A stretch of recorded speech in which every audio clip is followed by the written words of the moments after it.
SSLC Kannada ಭಾಷಾ ವಿಷಯದಲ್ಲಿ 100ಕ್ಕೆ 100 ಅಂಕ ಪಡೆದ ಉತ್ತರ ಕನ್ನಡ ಜಿಲ್ಲೆಯ 950 ವಿದ್ಯಾರ್ಥಿಗಳಿಗೆ ಜೂನ್ 12ರಿಂದ ಉತ್ತರ ಕನ್ನಡ ಜಿಲ್ಲಾ ಕನ್ನಡ ಸಾಹಿತ್ಯ ಪರಿಷತ್ ವತಿಯಿಂದ ಗೌರವ. ದಾಂಡೇಲಿಯಲ್ಲಿ ಕನ್ನಡ ಸಾಹಿತ್ಯ ಪರಿಷತ್ತಿನ ಜಿಲ್ಲಾಧ್ಯಕ್ಷರಾದ ಬಿಎನ್ ವಾಸರೆ ಮಾಹಿತಿ.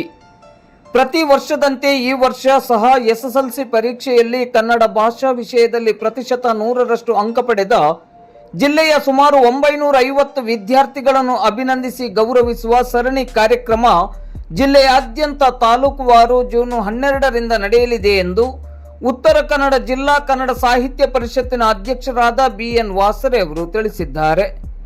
ಅವರು ಈ ಬಗ್ಗೆ ಇಂದು ಭಾನುವಾರ ಸಂಜೆ 5 ಗಂಟೆ ಸುಮಾರಿಗೆ ಮಾಧ್ಯಮಕ್ಕೆ ನೀಡಿದ ಮಾಹಿತಿಯಲ್ಲಿ ಉತ್ತರ ಕನ್ನಡ ಜಿಲ್ಲಾ ಕನ್ನಡ ಸಾಹಿತ್ಯ ಪರಿಷತ್ ತನ್ನ ರಚನಾತ್ಮಕ ಕಾರ್ಯಕ್ರಮಗಳ ಮೂಲಕ ಜನಮನಕ್ಕೆ ಹತ್ತಿರವಾಗಿದೆ. ಇದು ಸಹೃದಯಿಗಳ ಅಭಿಪ್ರಾಯವೂ ಕೂಡ ಆಗಿದೆ. ಸಾಹಿತ್ಯ ಸಮ್ಮೇಳನಗಳ ಜೊತೆಗೆ ಅಕ್ಷರೋತ್ಸವ, ಕರ್ನಾಟಕ ರಾಜ್ಯೋತ್ಸವದ ಭಾಗವಾಗಿ ನವೆಂಬರ್ ತಿಂಗಳಿಡೀ ಕನ್ನಡ ಕಾರ್ತಿಕ ಅನುದಿನ ಅನುಸ್ಪಂದನ ಕಾರ್ಯಕ್ರಮ, ಸಾಧಕರ ಮನೆಗೆ ಸಾಹಿತ್ಯ ಪರಿಷತ್, ಪುಸ್ತಕ ಬಿಡುಗಡೆ, ವಿಚಾರ ಸಂಕಿರಣ, ಕವಿಗೋಷ್ಠಿ, ಉಪನ್ಯಾಸ, ಸಂವಾದ, ಮಹನೀಯರ ಜನ್ಮ ದಿನಾಚರಣೆಗಳು ಹೀಗೆ ಹಲವಾರು ವೈಶಿಷ್ಟ್ಯಪೂರ್ಣ ಕಾರ್ಯಕ್ರಮಗಳನ್ನು ಹಮ್ಮಿಕೊಳ್ಳುವುದರ ಮೂಲಕ ನಿರಂತರ ಕಾರ್ಯಕ್ರಮಗಳನ್ನು ನಡೆಸಿರುವ ಹೆಮ್ಮೆ ನಮಗಿದೆ. ಇದೆಲ್ಲದರ ಜೊತೆಗೆ ಕಳೆದ 5 ವರ್ಷಗಳಿಂದ ಎಸ್ಎಸ್ಎಲ್ಸಿ ಪರೀಕ್ಷೆಯಲ್ಲಿ ಕನ್ನಡ ಭಾಷಾ ವಿಷಯದಲ್ಲಿ ಪ್ರತಿಶತ 100ರಷ್ಟು ಅಂಕ ಗಳಿಸಿದ ಜಿಲ್ಲೆಯ ವಿದ್ಯಾರ್ಥಿಗಳನ್ನು ಗೌರವಿಸುತ್ತಾ ಬಂದಿರುವುದು ಪರಿಣಾಮಕಾರಿ ಹಾಗೂ ದಾಖಲಾರ್ಹ ಕಾರ್ಯಕ್ರಮವಾಗಿದೆ ಎಂದು ಬಿಎನ್ ವಾಸರೆ ಅವರು ತಿಳಿಸಿದ್ದಾರೆ. ಜೂನ್ 12ರಂದು ಆರಂಭವಾಗುವ ಈ ಸರಣಿ ಕಾರ್ಯಕ್ರಮವು ಜೂನ್ 25ರಂದು ಸಂಪನ್ನಗೊಳ್ಳಲಿದೆ ಎಂದರು. ಉತ್ತರ ಕನ್ನಡ ಜಿಲ್ಲಾ ಕನ್ನಡ ಸಾಹಿತ್ಯ ಪರಿಷತ್ತು ತನ್ನ ಹಲವಾರು ರಚನಾತ್ಮಕ ಕಾರ್ಯಕ್ರಮಗಳ ಮೂಲಕ ಜನಮನಕ್ಕೆ ಹತ್ತಿರವಾಗಿದೆ ಅನ್ನೋದು ತಮಗೆಲ್ಲ ತಿಳಿದಿರುವ ಸಂಗತಿ. ಇದು ಸಹೃದಯಿಗಳ ಅಭಿಪ್ರಾಯ ಕೂಡ. ಅಕ್ಷರೋತ್ಸವ, ಅದರ ಜೊತೆಗೆ ಕನ್ನಡ ರಾಜ್ಯೋತ್ಸವದ ಸಂದರ್ಭದಲ್ಲಿ ಕನ್ನಡ ಕಾರ್ತಿಕ ಅನ್ನುವ ಪ್ರತಿದಿನ ಕಾರ್ಯಕ್ರಮಗಳನ್ನು ಹಮ್ಮಿಕೊಳ್ಳುವಂಥ ಕಾರ್ಯಕ್ರಮ ಇರಬಹುದು, ಪುಸ್ತಕ ಬಿಡುಗಡೆ ಇರ್ಬೋದು, ವಿಚಾರ ಸಂಕಿರಣಗಳಿರ್ಬೋದು, ಸಂವಾದಗಳಿರ್ಬೋದು, ಸಾಧಕರ ಮನೆಗೆ ಸಾಹಿತ್ಯ ಪರಿಷತ್ತು ಇರ್ಬೋದು, ಶಾಲೆಗಳತ್ತ ಸಾಹಿತ್ಯ ಪರಿಷತ್ತು ಇರ್ಬೋದು, ಹೀಗೆ ಹಲವಾರು ಕಾರ್ಯಕ್ರಮಗಳನ್ನು ಸಮ್ಮೇಳನಗಳ ಹೊರತಾಗಿ ನಡೆಸ್ತಾ ಬಂದಿರೋದನ್ನು ತಾವೆಲ್ಲ ಕಂಡಿದ್ದೀರಿ. ಅದೆಲ್ಲದರ ಜೊತೆಗೆ ಪ್ರತಿ ವರ್ಷ ಎಸ್ಎಸ್ಎಲ್ಸಿ ಪರೀಕ್ಷೆಯಲ್ಲಿ ಕನ್ನಡ ಭಾಷಾ ವಿಷಯದಲ್ಲಿ, ಅದು ಯಾವುದೇ ಮಾಧ್ಯಮ ಇರ್ಬೋದು, ಕನ್ನಡ ಮಾಧ್ಯಮ ಇರ್ಬೋದು, ಇಂಗ್ಲಿಷ್ ಮಾಧ್ಯಮ ಇರ್ಬೋದು, ಹಿಂದಿ ಇರ್ಬೋದು, ಉರ್ದು ಇರ್ಬೋದು, ಯಾವುದೇ ಮಾಧ್ಯಮ ಇರ್ಬೋದು, ಎಲ್ಲ ಮಾಧ್ಯಮಗಳ ವಿಷಯಗಳಲ್ಲೂ ಕೂಡ ಕನ್ನಡ ಭಾಷಾ ವಿಷಯದಲ್ಲಿ 100ಕ್ಕೆ 100 ಅಂಕ ಪಡೆದವರನ್ನ, ಪ್ರತಿಶತ 100ರಷ್ಟು ಅಂಕ ಪಡೆದವರನ್ನ ಗೌರವಿಸುವ ಕಾರ್ಯಕ್ರಮವನ್ನು ಕನ್ನಡ ಸಾಹಿತ್ಯ ಪರಿಷತ್ತು ಕಳೆದ 5 ವರ್ಷಗಳಿಂದ ಹಮ್ಮಿಕೊಂಡು ಬಂದಿದೆ. ನಮ್ಮದು ಈ ಕಳೆದ 4 ವರ್ಷಗಳಲ್ಲಿ ಮೊದಲ ಅವಧಿಯಲ್ಲಿ 1250 ವಿದ್ಯಾರ್ಥಿಗಳನ್ನ, 2023ರಲ್ಲಿ 1100 ವಿದ್ಯಾರ್ಥಿಗಳನ್ನ, 2024ರಲ್ಲಿ 950 ವಿದ್ಯಾರ್ಥಿಗಳನ್ನ, ಹಾಗೆ ಕಳೆದ ವರ್ಷ 2025ರಲ್ಲಿ 900 ವಿದ್ಯಾರ್ಥಿಗಳನ್ನ ಸನ್ಮಾನಿಸಿರುವ ನಾವು ಈ ವರ್ಷ ಮತ್ತೆ ಸುಮಾರು 950ಕ್ಕೂ ಹೆಚ್ಚು ವಿದ್ಯಾರ್ಥಿಗಳನ್ನ ಇಡೀ ಜಿಲ್ಲೆಯಲ್ಲಿ ಆಯಾ ತಾಲೂಕಿಗೆ ಹೋಗಿ ಸನ್ಮಾನಿಸುವ ಕಾರ್ಯಕ್ರಮವನ್ನು ಹಮ್ಮಿಕೊಂಡಿದ್ದೇವೆ. ಅದರ ಭಾಗವಾಗಿ ಈ ಕಾರ್ಯಕ್ರಮ ಜೂನ್ 12ರಿಂದ ಆರಂಭ ಆಗ್ತದೆ. ಜೂನ್ 12ಕ್ಕೆ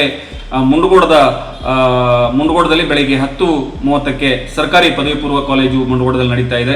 ಅದೇ ದಿನ ಮಧ್ಯಾಹ್ನ 3:30ಕ್ಕೆ ಯಲ್ಲಾಪುರದ TMS ಸಭಾಂಗಣದಲ್ಲಿ ನಡೀತಾ ಇದೆ. ಇನ್ನು 13ಕ್ಕೆ ದಾಂಡೇಲಿಯಲ್ಲಿ ರೋಟರಿ ಶಾಲಾ ಸಭಾಭವನದಲ್ಲಿ ಮಧ್ಯಾಹ್ನ 12:30ಕ್ಕೆ ನಡೀತದೆ. ಇನ್ನು 17ನೇ ತಾರೀಕು ಜೂನ್ 17ಕ್ಕೆ ಅಂಕೋಲದಲ್ಲಿ ಬೆಳಗ್ಗೆ 10:30ಕ್ಕೆ ವಿಕಿಗತ್ ಪ್ರೌಢಶಾಲೆಯಲ್ಲಿ ನಡೀತಾ ಇದ್ರೆ, ಅದೇ ದಿನ ಸಂಜೆ 2:30ಕ್ಕೆ ಕುಮಟಾದ ಮಹಾತ್ಮ ಗಾಂಧಿ ಪ್ರೌಢಶಾಲೆಯಲ್ಲಿ ನಡೀತದೆ. ಇನ್ನು 18ಕ್ಕೆ ಭಟ್ಕಳದ ಆನಂದಾಶ್ರಮ ಪ್ರೌಢಶಾಲೆಯಲ್ಲಿ ಮುಂಜಾನೆ 10 ಗಂಟೆಗೆ ನಡೆದರೆ, ಮಧ್ಯಾಹ್ನ 2:30ಕ್ಕೆ ಹೊನ್ನಾವರದ ನ್ಯೂ ಇಂಗ್ಲಿಷ್ ಶಾಲೆಯಲ್ಲಿ ಈ ಕಾರ್ಯಕ್ರಮ ನಡೀತಾ ಇದೆ. ಇನ್ನು 20ನೇ ತಾರೀಕು ಹಳಿಯಾಳದಲ್ಲಿ ಹೆಣ್ಣು ಮಕ್ಕಳ ಪ್ರೌಢಶಾಲೆಯಲ್ಲಿ ಮಧ್ಯಾಹ್ನ 1:15ಕ್ಕೆ ನಡೀತದೆ. 22ನೇ ತಾರೀಕಿಗೆ ಕಾರವಾರದಲ್ಲಿ ಹಿಂದೂ ಹೈಸ್ಕೂಲ್ ಸಭಾಭವನದಲ್ಲಿ ಮುಂಜಾನೆ 10:30ಕ್ಕೆ ನಡೀತಾ ಇದೆ. ಇನ್ನು 24ರಂದು ಮುಂಜಾನೆ 10:30ಕ್ಕೆ ಸಿದ್ದಾಪುರದ ಪ್ರಶಾಂತಿ ಪ್ರೌಢಶಾಲೆಯಲ್ಲಿ ನಡೆದರೆ, ಅದೇ ದಿನ ಮಧ್ಯಾಹ್ನ 2:30ಕ್ಕೆ ಸಿರ್ಸಿಯ ನೆಮ್ಮದಿ ರಂಗಧಾಮದಲ್ಲಿ ಈ ಕಾರ್ಯಕ್ರಮ ನಡೀತದೆ. ಇನ್ನು ಕೊನೆಯದಾಗಿ ಜೊಯ್ಡಾದಲ್ಲಿ ಜೂನ್ 25ಕ್ಕೆ ಮುಂಜಾನೆ 10:30ಕ್ಕೆ ಸರ್ಕಾರಿ ಪ್ರೌಢಶಾಲೆ ಬಾಪೇರಿಯಲ್ಲಿ ಈ ಕಾರ್ಯಕ್ರಮ ನಡೀತದೆ. ಈ ಪ್ರತಿ ತಾಲೂಕುಗಳಲ್ಲಿ ನಾವು ಪ್ರತಿ ತಾಲೂಕಿಗೆ ಹೋಗಿ ಅಭಿನಂದನಾ ಕಾರ್ಯಕ್ರಮವನ್ನು ಆಯೋಜಿಸ್ತಾ ಇದ್ದು, ಪ್ರತಿ ತಾಲೂಕಿನಲ್ಲಿ ಯಾವ್ಯಾವ ದಿನದಂದು ಕಾರ್ಯಕ್ರಮವನ್ನು ಆಯೋಜಿಸಿದವಲ್ಲ ಆ ದಿನದಂದು ಎಸ್ಎಸ್ಎಲ್ಸಿಯಲ್ಲಿ 100ಕ್ಕೆ 100ರಷ್ಟು ಪಡೆದ ವಿದ್ಯಾರ್ಥಿಗಳು ಅಥವಾ ಒಂದೊಮ್ಮೆ ಆ ವಿದ್ಯಾರ್ಥಿಗಳು ಬೇರೆ ಶಿಕ್ಷಣಕ್ಕೆ, ಬೇರೆ ತಾಲೂಕಿಗೆ, ಬೇರೆ ಜಿಲ್ಲೆಗೆ ಹೋದಂಥ ಸಂದರ್ಭದಲ್ಲಿ ಅವರ ಪಾಲಕರು ಆ ಕಾರ್ಯಕ್ರಮದಲ್ಲಿ ಭಾಗವಹಿಸಿ ಕನ್ನಡ ಸಾಹಿತ್ಯ ಪರಿಷತ್ತು ನೀಡುವ ಕನ್ನಡದ ಪ್ರೀತಿಯ, ಅಭಿಮಾನದ ಅಭಿನಂದನೆಯನ್ನ ಸ್ವೀಕರಿಸಬೇಕು ಅಂತೇಳಿ ಈ ಸಂದರ್ಭದಲ್ಲಿ ನಾನು ಅತ್ಯಂತ ವಿಧೇಯತೆಯಿಂದ, ವಿನಮ್ರತೆಯಿಂದ ಕೇಳ್ಕೊಳ್ತಾ ಇದ್ದೇನೆ.